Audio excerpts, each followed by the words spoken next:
driving the other day. You said du fährst, but that's wrong, isn't it? Because I say ich fahre, it should be du fahrst. That's because fahren is an irregular German verb and it doesn't follow the normal patterns that other German verbs do. What is the pattern?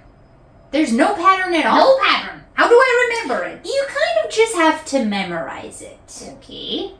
What is the conjugation? Let's go over the full conjugation. There's ich fahre, du fährst, sie or es fährt, sie fahren,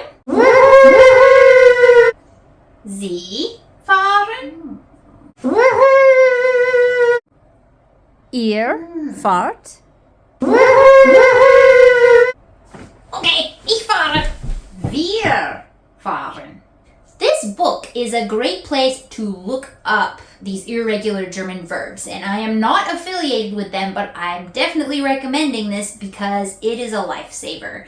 It has all the most common irregular verbs, and it has great detail about how they are conjugated. See, here we have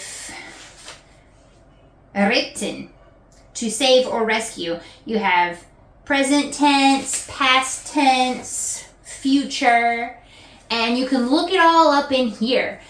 So I will put a link to this in the description if you want to order one because it's great.